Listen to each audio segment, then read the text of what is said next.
We are so excited to introduce to you Brad Snyder today. Brad is a Paralympic champion who has won 5 gold medals, 2 silver medals in 2 different games. He is one remarkable man. He's here today to share his story of courage, resilience, and how he has chosen to live his life. So please help us in welcoming Brad Snyder to the podium. Well, you guys already got your hands warmed up. Let's keep that round of applause going for that beautiful girl who guided me up here, Sarah, who I'm marrying next weekend.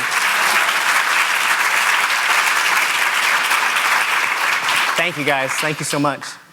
So I want to start off and admit that I'm probably an atypical presenter for a health and wellness conference in that I spent a career in the military and I now teach leadership and ethics at the Naval Academy. Not 100% sure what it has to do with health and wellness, but I'm going to try to connect what I do to this conference in a way that I think will be meaningful to you all.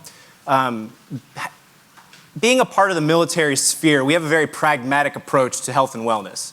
I attended the Naval Academy from 2002 to 2006. I served in the US Navy from 2006 until 2013, and now I'm actually back at the Naval Academy teaching leadership and ethics. And I know, having gone through the program and now as an instructor, what we're trying to do. And we're trying to prepare warriors to go into harm's way, to go all over the globe, to defend the United States and our way of life. And so our approach to health and wellness is basically performance optimization. We want our warriors to be able to go where they need to go, to do the things that they need to do, and come back home safe, sound, and come back to their families, right? So instead of looking at it from a health and wellness standpoint, though, we look at it from a resilience standpoint. And that word is a little bit different to us. I think if you look at the words health and wellness, it really has to do with how optimally is my body just functioning on a day-to-day basis. We flip it on its head and say, how well can our body resist or absorb adverse conditions? The adverse conditions that we're surely going to face in the fleet, whether that's on a ship, as a member of the Marine Corps, Navy SEALs, or whatever else, out in the globe doing our job as warriors. So we spend a lot of time dedicated to this notion of resilience, and I'm going to come at it at a different angle. I'm not coming at it from a physical angle, I'm coming at it from a mental angle. And what I'm going to try to do is tell you a story about myself, something I experienced, and then hopefully tether that to something that you guys can take away to your daily lives about improving your own resilience. So on the morning of September 7th, 2011, I thought that I died. I was an explosive ordnance disposalman in Afghanistan, which is a fancy way of saying I was a part of the bomb squad. I was embedded with a SEAL platoon working out of the Kandahar province of Afghanistan. Our job was to train Afghan Special Forces commandos on how to find bad guys, assault the areas that those bad guys were in, and either kill or apprehend those bad guys. Between March of 2011 and September 2011, I did 27 different combat operations in the Kandahar area of Afghanistan, where the IED threat was so high that I spent a lot more of my time in Afghanistan. Hold on, I'm going to grab my cane as a visual aid. The IED threat was so high, I spent a lot of my time looking for IEDs with a metal detector, kind of like that crazy guy in a Speedo at the beach with his metal detector looking for gold watches. That was me in Afghanistan looking for IEDs. On the morning of September 7, 2011, we were on a patrol, basically just one person following another from one village to another. We were looking for Taliban operatives in the Panjwai Valley of Afghanistan, a really nasty area full of IEDs. I turned over there's always 2 EOD techs with every patrol. I cleared most of the way from one village to another. We took a break, and then I turned it over to my friend Adam. At about 7:30 in the morning, we were going from one place to another, and I saw the worst thing you could possibly imagine. I saw a blast plume shoot up into the air. An explosion happened at the front of our patrol. I knew Adam was at the front of our patrol, and I thought the worst thing had happened. I thought my buddy had stepped on an IED. He's now at the front of our patrol, really badly hurt. He needs my help to get up there and help him get to a medic so we can get him to a helicopter and get him to a hospital. I ran up to the front of the patrol, and it was really confusing. In a blast area, it's kind of like a literal fog of war. It's all this dust and debris in the air. It's really hard to see. But I was instantly elated but very confused to see my buddy Adam off to the left. And I looked at him and he looked at me, and both of us were really happy to see each other, but both of us were very confused as to what had happened. I looked to my right and I saw a 1.5 meter wide blast hole in the ground, a really badly injured Afghan Special Forces commando in that hole, and about 15 feet in front of him, another badly injured Afghan commando. What had happened was Adam had cleared a spot to go around this particular area. He and 3 or 4 other SEALs had made that jump across this ravine, no problem. The first Afghan commando to come up to where Adam had cleared said that he didn't want to go where Adam had cleared, stepped off of the cleared path, and sure enough, there was a 40-pound IED there that detonated, taking off his legs and flipping him forward 15 feet and taking off the legs of the guy standing behind him.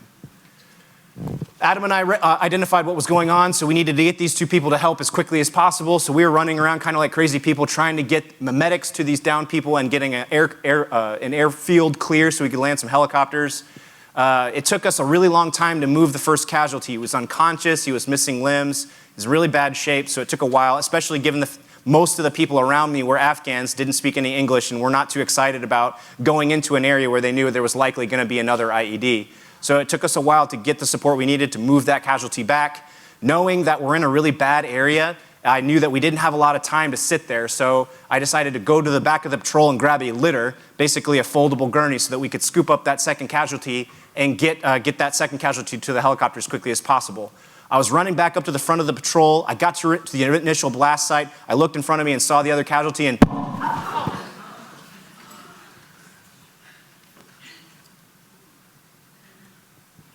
I stepped on another IED that was about 1 meter away from the first blast site.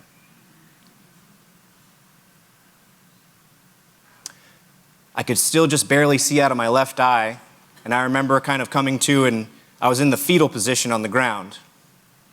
And I looked down and I saw my hands. You can get it if you need to. I saw my hands, and then behind my hands I saw my feet. What I didn't see was any blood. I didn't see any damage.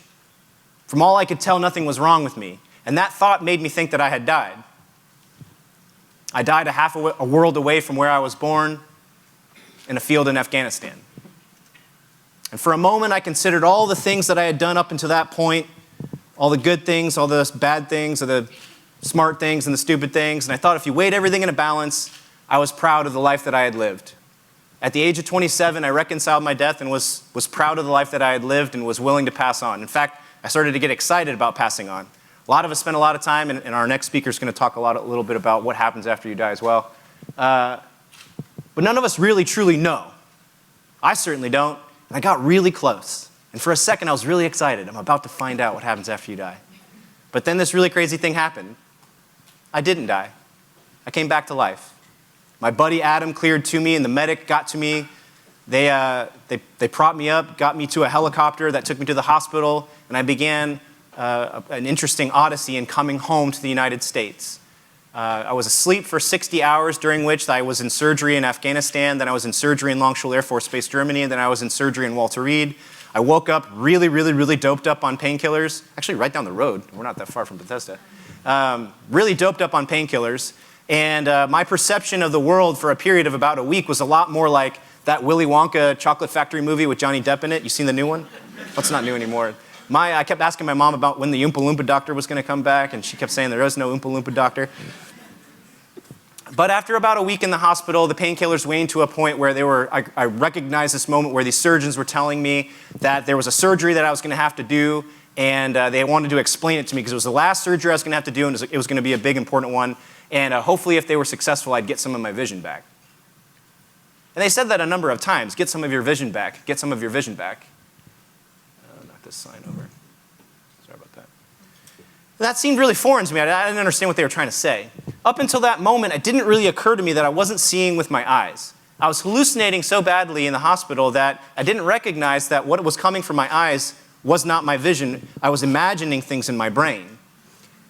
And so when the doctor said, hopefully we'll get some of your vision back, I said, well, what do you mean by that, sir? What's going on here? And he said, Lieutenant Snyder, if this surgery is a success, you have a less than 1% chance of being able to perceive light and dark with your right eye. We're going to have to take your left eye so you'll see nothing on the left side.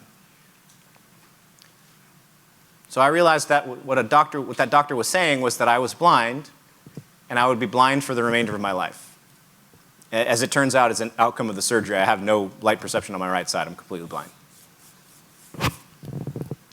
So, I bring us to this moment on purpose because I firmly believe that each one of us is going to face this kind of moment in our lives. And really in this moment, there's kind of two different paths we can go down.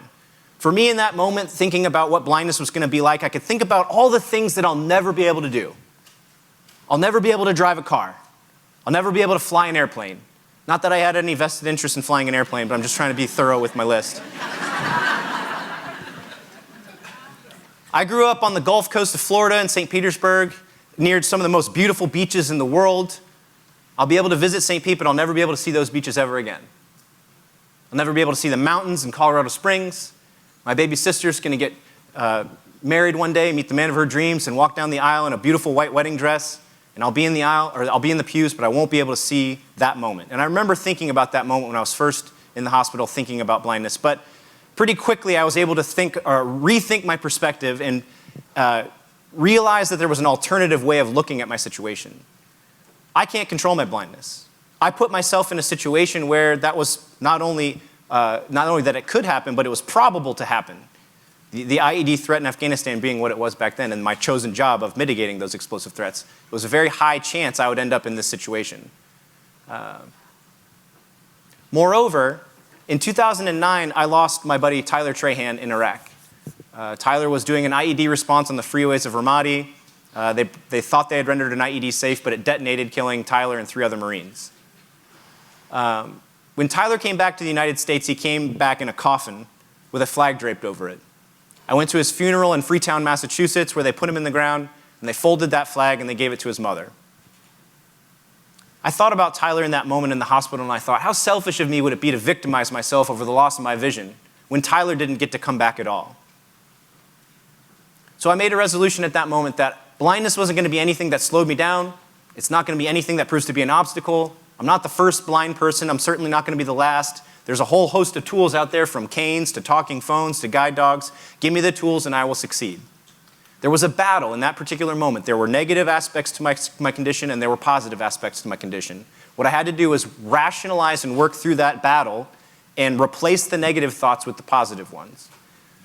Now, I wish I could say that there was this magical movie moment where my family and I all put our hands in a circle and we were like, all right, blindness on 3. 1, 2, 3, blindness. It doesn't go like that, and anybody who's gone to the Walter Reed Hospital there and looked at any of the wounded warriors going through their rehabs, it's challenging. There's a lot of things that are really difficult. And some of the most difficult things about blindness are things that you wouldn't think about. Getting toothpaste onto the end of a toothbrush, really difficult for me. Finding out what food I had on my plate, especially in the VA, is pretty difficult because I couldn't tell if it was country fried steak or chicken, but it doesn't matter. With enough ranch dressing, everything tastes fine, right? This is a health and wellness conference, sorry.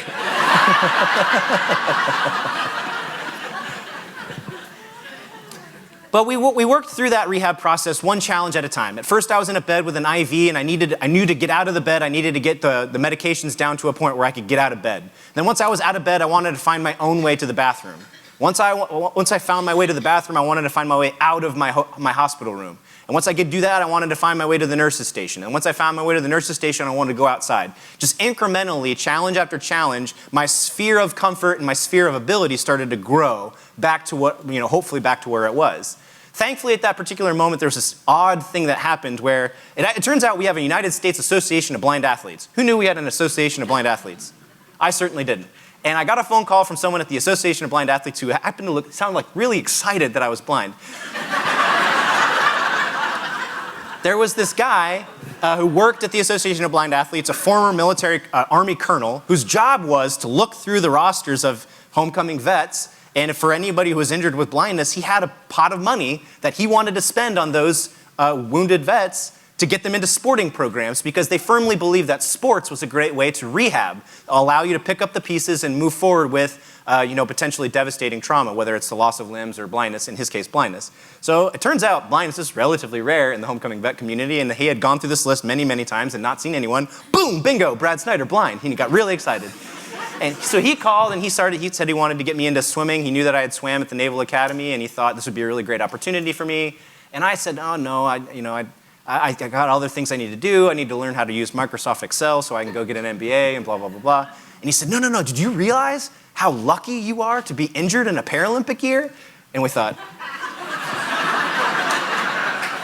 no, I hadn't thought of that, but I appreciate your perspective, right?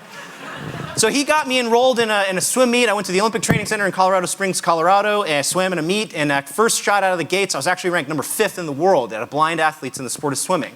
I swam a pretty terrible race, I thought. I got out of the water, and everyone was super excited about it and said, you're number 5. And I thought, no, you're looking at the wrong list. Turns out they were right. Within a few months of training, I actually started training up the road in Baltimore. Within a few months, I was able to go to the Paralympic trials, and I raised that number 5 to a number 1 world ranking in 2 different events, the 100-meter freestyle, the 400-meter freestyle. Officially earned my spot on Team USA. Oh, wait. Thanks, guys. I'm fast-forwarding a lot of the story. This isn't the clappy part. There's a good clappy part coming up. Raised that number to a number 1 ranking. I was officially named to Team USA. As you might imagine, going into the London Games, the Paralympics, there was a lot of media attention and buzz, and they were really excited about this story about wounded vet goes to the Paralympics. Well, it's the Paralympics, so a writer from Philly wrote an article about it, and we were really excited about that. And I remember this sports writer asking me, so Lieutenant Snyder, are you nervous to compete in the Paralympics for the first time? And unfortunately, I said the first arrogant thing that popped in my mind. I said, no. I said, sir, I used to defuse bombs in Afghanistan for a living. How hard could Paralympics be? And he laughed, and he put that into the article, and then afterward I thought, oof, what a jerk thing to say. That's not exactly the pillar of humility, right? And I tell you what, I really regretted those remarks as I started to walk around the Paralympic Village in London for the first time, listening to all these different athletes from different countries, talking about their different events, from wheelchair basketball to seated volleyball to track and field and swimming. Then I walked into a pool, a swimming arena, surrounded by 18,000 seats. I swam a full career. I got to swim a really amazing career. I swam age group in Florida. I went up to junior nationals and senior nationals. I went to the Naval Academy where we swam Army and won all 4 years. I know we have a West Pointer in here somewhere. What do you think the biggest crowd I ever swam in front of? Up and through collegiate athletics and the Eastern League Conference Championships? 1,000. And that's everybody's mom, right? And everybody's mom... If your mom's like anything like my mom, she's up in the stands looking at Pinterest brownie recipes with the person next to her. She's not as invested in the pool. I tell you, this was not the case in London where it was 18,000 screaming European hooligan fans who just had 3 Guinnesses, right? So they're ready to rock. And these races work out in a really weird way where you have to check into your race about 45 minutes in advance of the race. And you have to go through an inspection to make sure that your suits are the right suits and the brands are the right brands and your cap has the right stuff on it. And after you pass inspection, you sit in these sets of chairs. 8 sets of 8 chairs represents the evening's program of events. Each swimmer sits in these chairs and you advance in the sets of chairs heat by heat as each heat goes out, gets announced, and they race. And the first chairs are in this really small hallway and you can't really hear anything but the iPod of the guy next to you. And I thought it was really funny because his name's Mosen Yang from China. He's listening to Hotel California by the Eagles. And then this referee comes and ushers you to the next set of chairs, and the next set of chairs, and the next set of chairs, and all of a sudden you're right on the precipice of going out onto this pool deck where there's 18,000 screaming people. And if that's not scary enough, when I was in the hospital, they invented dubstep music, which if you hadn't heard dubstep music to that point, it's pretty scary sounding. And then this voice from way up in the sky announces, "Please welcome your competitors for the S11 400-meter freestyle." Which is my race. So then I walked out into the pool deck, and if that's not daunting enough, 18,000 screaming fans and the Paralympics and all that, we basically stripped down into underpants in front of all those people. I've been in some hair-raising situations. I promise you, this is a nerve-wracking situation. But then this magic thing happened where my coach, he put my hand on my block, and even though I couldn't see it, I walked up to the edge of the pool, and I could just very vividly imagine the lane line on either side, the clear blue water, the long black line. 50 meters in front of me, there's a wall on the other side. I've swam in pools just like this my whole life. All I got to do is execute 8 laps of my race. I'm the most prepared athlete in the field. I've been to war and back twice. I've swam so many laps, I can't count them. This is my race. So all the doubts went away, and I filled the space with just this rally cry of mine called "Just Execute." My favorite moment in sports, the referee blows the whistle 3 times, and the whole arena goes dead quiet. One more whistle, and we step up on the block and set our feet. Take your mark. And I dove off. Now, I make this joke that blind swimming is super unique in the gamut of Olympic and Paralympic sports, right? If you think about it real hard, it's 8 totally blind dudes just trucking down the lane at full speed. What's bound to happen? Like, somebody's going to eat it right into that lane line. So that's all I'm thinking about. Just I'm going stroke for stroke, like, just don't crash, just don't crash, just don't crash. I get through the first lap, it's all good. Second lap's all good. Third lap and fourth lap, I'm starting to feel a little bit tired, but I build in my legs to make sure I can get through that third 100 okay. I start to hear the crowd get super loud, and it's super exciting. And I get through my last 100, and I think they're cheering for me, but I don't know, but I'm just gonna put everything I have into the race. I come in and I touch the wall. This funny thing happens in blind swimming that doesn't happen in the other sports. How many of you watched the 2016 Olympic Games in Rio de Janeiro? Any Olympic fans in the house? What was the big storyline out of the 2016 Games? Michael Phelps, right? Michael Phelps wins his 433rd gold medal and another world record, right? What happens when Michael Phelps wins a gold medal? He touches the wall, he looks up at a big jumbotron, right? It says Michael Phelps wins again. And what does Michael Phelps do? He splashes the water, right? He puts a fist in the air. He gives it 2 for victory, right? He gives a little raise the roof to Team USA. He looks over at that trash-talking South African guy like, what now, South Africa?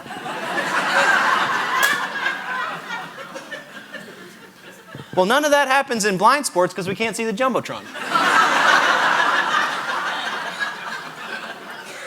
So I finished the race of my life, right? This amazing story might have come true. Navy sailor gets blown up and wins a gold medal exactly a year after he loses his vision in Afghanistan. But I don't know. What if the guy in lane 8 had the race of his life and he won? Now, what kind of idiot am I going to look like if I start doing a victory dance and I got second, right? So not wanting to look like an idiot, I kind of just sat there. So I feel the guy next to me finish, so at least I beat him, right? My inclination is to lean over the lane line and say, hey man, what happened? But he doesn't know either, he's blind too. He's from the Ukraine anyway, so he doesn't speak any English, so we all just sit here.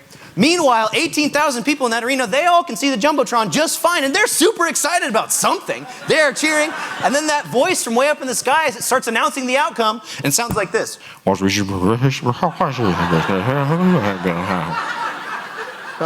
damn it.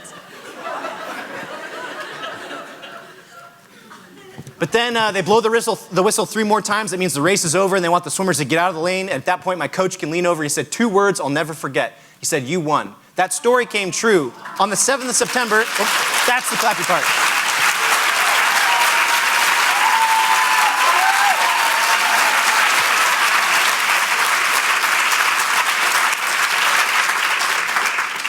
So that's the clappy part, for sure.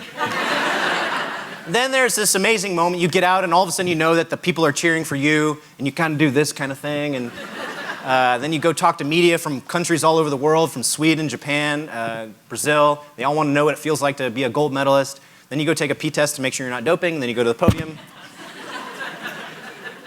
And the podium's a magical moment. But that gets me to what I wanted to talk about today, kind of flipping that notion of health and wellness and talking about resilience, okay?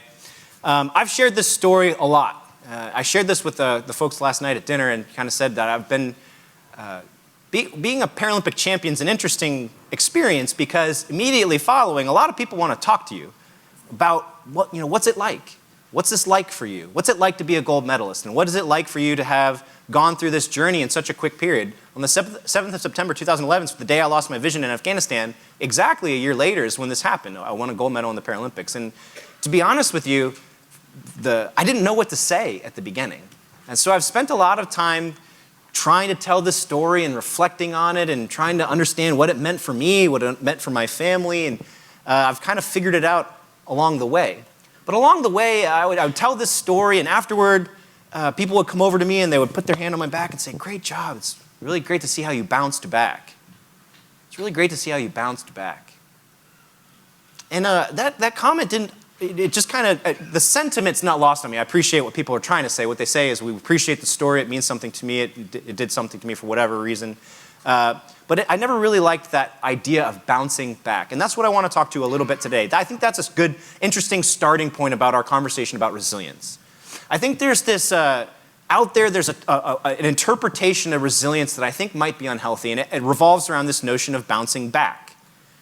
I've been reading about this topic, and I actually teach on this topic at school, and I think I want to present to you an alternative way of looking at resilience. Now, that traditional version of resilience I call static resilience. It's like that of a rubber band, right? If I take a rubber band and I act a force on it, what happens? It stretches and it goes right back to the middle, right? A rubber band has a natural or neutral form, and it's always trying to remain in its natural or neutral form. Inevitably, something's going to happen to that rubber band. We're going to stretch it, we're going to use it, but it goes right back to the middle. Would you agree with me in saying that rubber bands, or human beings, are incredibly more complex and dynamic than a rubber band? Right. There is no such thing as a neutral or normal form for us. We're always different. We're always becoming more wise. We're gaining more knowledge. We're growing older, more experienced. Hopefully we're a little smarter. Hopefully we're a little stronger. As we move through our lives, we are dynamic entities. We are never the same in this next moment than we were the previous moment. We're similar, but we're a little bit different. So that's the way I'd like to contextualize this notion of resilience. We're not trying to bounce back. We're not trying to remain in a neutral or normal form of ourselves. We're trying to always be incrementally better. Now, this notion of bouncing back is incredibly problematic when facing major trauma like blindness, because the fact of the matter is, I will never have my vision back. If I spend the rest of my life trying to be the version of myself that I was, what will happen? I will never get there. I will be permanently dissatisfied with myself. Now, we tend to do this a lot. We tend to want to be who we were. I see this in the military veteran community. A lot of people have a very hard time letting go of who they were. When they get out of the military, they want to spend the rest of their lives talking about how they were a Marine, or how they were a Navy SEAL, or how they were a Navy pilot, or whatever it was. You were a Navy pilot. What are you now? We have to learn to let go of who we were sometimes, and also equally problematic is adhering to who we want to be. A lot of us have goals. We want to be CEOs. We want to be senators or congressmen, or, well, I don't know who would want to be a senator or congressman, but just kidding, totally kidding. We all have ambitions. We all have goals for ourselves, and goal setting is a really important tactic. It's a really important structure for us to lay out for ourselves so we can measure that incremental progress. But the trap that we fall into is measuring ourselves against the version of ourselves that we want to be. We have to learn to be content with who we are in this moment. And that was what I want to present to you as the notion of dynamically resilient. Dynamic resilient is looking or recognizing this moment for what it is, recognizing the external stimuli that I'm facing, and making that internal commitment to take a step forward and be incrementally better. I call this reps. I teach this notion at the Naval Academy, where it's really easy to understand how we get better at something in the physical domain. If I want to get better at push-ups, what do? Push-ups. If I want to get better at pull-ups, how do I get better at pull-ups? I do more pull-ups. I call this reps. To get better at literally anything, what do you have to do? That thing. You have to do reps, right? At the Naval Academy, our mission is to develop midshipmen morally, mentally, and physically. I start in the physical realm. The physical realm they know from day one. When they shave their heads and become plebes, they start doing lots of push-ups. And day one, they can only do about 30 push-ups. By day 40, they're doing 100 push-ups. The physical realm is very easy for them to understand. What I like to put this out there is move that same notion into the mental realm. How do we get better at resilience? We do reps. We have to put ourselves into that spot that I talked about where the doctor tells you that you're going to be blind. Thankfully, not all resilient reps have to be this extreme traumatic case, but it can be a little thing. It's that little battle that we have in our mind between positive and negative. The alarm clock goes off. What's your reaction? I don't want to get up. I'm tired. I didn't sleep enough. The doctors at the health and wellness thing, I said I need to get more sleep. I'm just going to hit that snooze button.